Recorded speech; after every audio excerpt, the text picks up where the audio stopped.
सत्संग सुन रहे हैं या सत्संग की हमने किताबें पढ़ ली या गुरु के देह स्वरूप में जो अटके हुए उनके दर्शन कर लिए, या कभी जब हमारे पास माया के काम न हो, हम फुर्सत में हों, तो वो समय थोड़ी सिमरन में बैठ गए या परमात्मा से अपने आप को जुड़ने की थोड़ी बहुत साधन कर लिया, तो इससे क्या हम मृत्यु का सामना शांति से और धैर्य से कर पाएंगे? नहीं। अगर हम चाहते हैं कि हमको अगर परमात्मा ने अवसर दिया है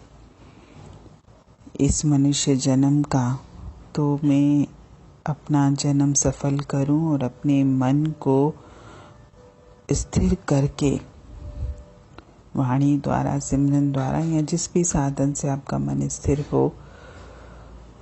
उसको स्थिर रखें। हम अपने आप को किसी भ्रम का शिकार न करें, क्योंकि भ्रम के कारण ही हमारे मन में हलचल रहती है। और जब मेरे को पता होता है कि मेरे जीवन में मुझे क्या करना है, मेरे जीवन का उद्देश्य क्या है,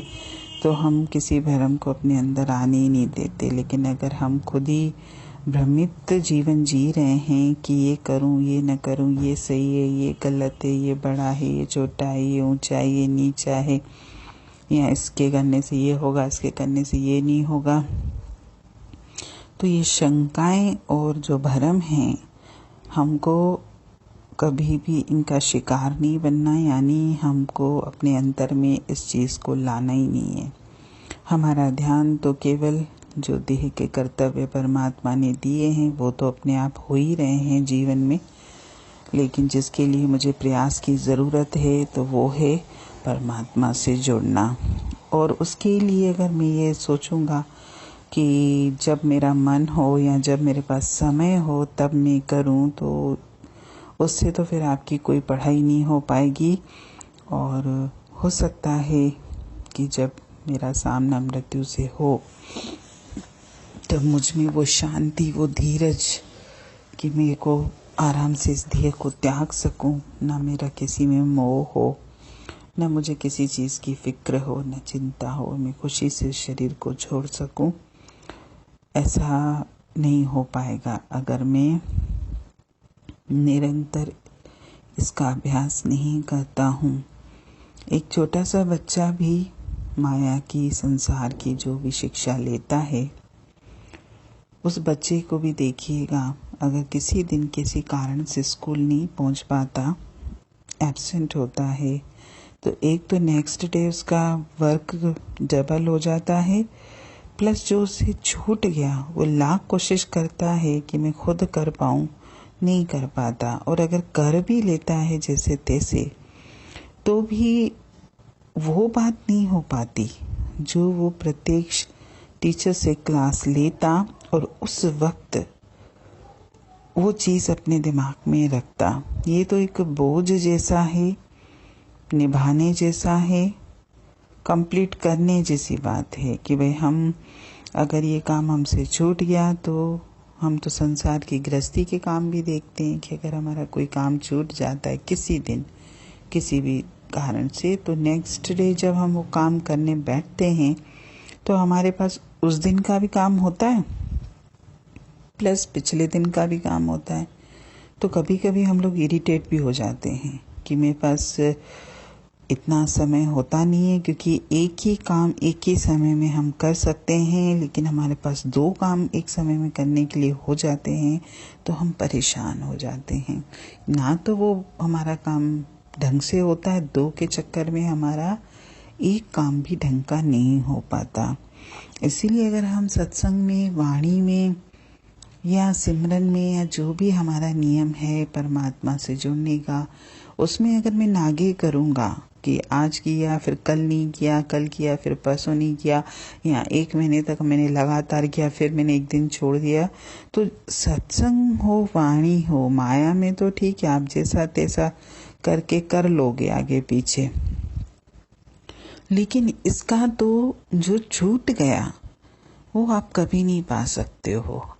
वो तो आपका समय निकल गया यानी निकल गया। एक तो समय को तो हम वैसे भी ला ही नहीं सकते वापस, लेकिन कौन सी बात हो सकता था जो मेरा जीवन बदल देती, वही बात मुझसे छूट जाती है। और इकट्ठा खाना भी अगर हम खाना चाहें, क्योंकि कुछ लोग बोलते हैं मेरे से कि भाई वाणी कल हम सुन नहीं पाए, हमारे पास टाइम नहीं था, तो हमने आज है ना इकट्ठी वाणी सुन ली 2 दिन की। अगर आपको कोई एक दिन खाना न दे, आपसे ये बोले कि आप 2 दिन का इकट्ठा खाना खाओ, हम खा पाएंगे? बिल्कुल भी नहीं। यहाँ तक कि हम तो 2 दिन का छोड़िए, 2 टाइम का भी अगर कोई हमको इकट्ठा खाने के लिए बोले तो हम नहीं खा सकते। हम 1 टाइम का एक ही बार में खा सकते हैं, हम 2 टाइम का खाना नहीं खा सकते साथ में। तो अगर मैं नागे करता हूँ, अगर मैं परमात्मा को छोड़ता हूँ किसी भी कारण से, जो भी कारण संसार का रहा, लेकिन मैं ये दूसरे दिन मेरे मन में ये भावना अगर होती है कि मैंने कल छोड़ा है तो आज मैं परमात्मा डबल समय दूंगा, तो वो बात मेरी दृष्टि में तो राइट नहीं है। क्योंकि जब हम माया की 2 चीजें नहीं कर पा रहे हैं, तो ये तो परमात्मा का गूढ़ ज्ञान है जिसको तो कोई जान भी नहीं सका, समझ भी नहीं सका। उसके लिए मैं अपने हिसाब से एक दिन छोड़ के और दूसरे दिन डबल करूं, तो ये बात थोड़ी सी अजीब सी है।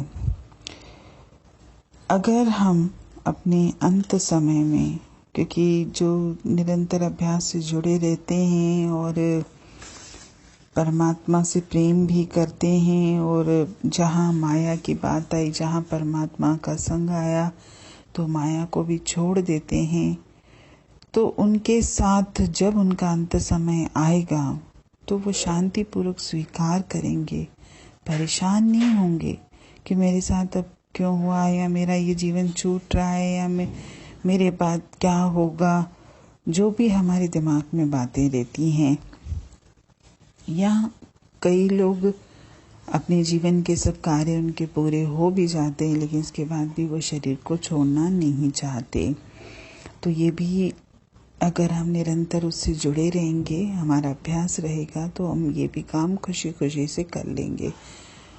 और अगर हम चाहते हैं कि ये काम हमारे जीवन में शांतिपूर्वक हो, तो उसका सिर्फ एक ही व्यवहारिक, प्रैक्टिकल व्यवहारिक साधन यही है, वाणी, सत्संग, सिमरन। अगर हम धीरे धीरे अपने आप को इस अनुभव के लिए तैयार करेंगे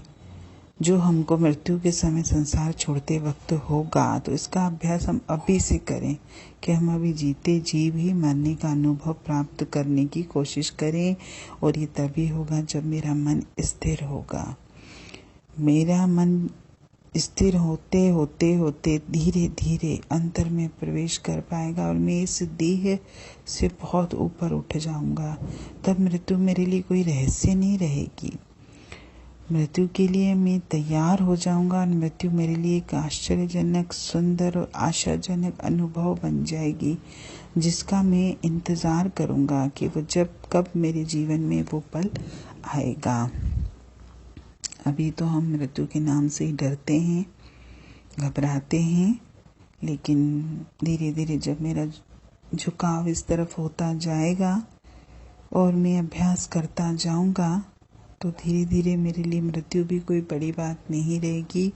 और मैं उस पल का उसी तरह इंतज़ार करूंगा जैसे हम अपने जीवन में न जाने कितनी खुशियों के पलों का इंतज़ार करते हैं। वैसे ही मैं उस पल का इंतज़ार करूंगा, क्योंकि मैं जीते जी इस अनुभव से गुजर चुका हूँगा, और इस अनुभव को प्राप्त करने के लिए मेरा परमात्मा से जुड़ना बहुत ज़रूरी है। क्योंकि संसार में रहते हुए तो आप उस मृत्यु का अनुभव कर भी नहीं सकते। मृत्यु वैसे भी इस संसार से मुक्ति है, इस संसार से छुटकारा है। तो जिस चीज़ से मुक्त होने का अनुभव है, तो वो उस चीज़ के साथ रह के तो हो भी नहीं सकता। लेकिन इसके लिए मुझे संसार को कुछ पल, कुछ घड़ी, कुछ समय तो विसारना पड़ेगा, तभी तो मैं उस परमात्मा से जुड़ पाऊंगा और उस मृत्यु का अनुभव कर पाऊंगा। हरि ओम।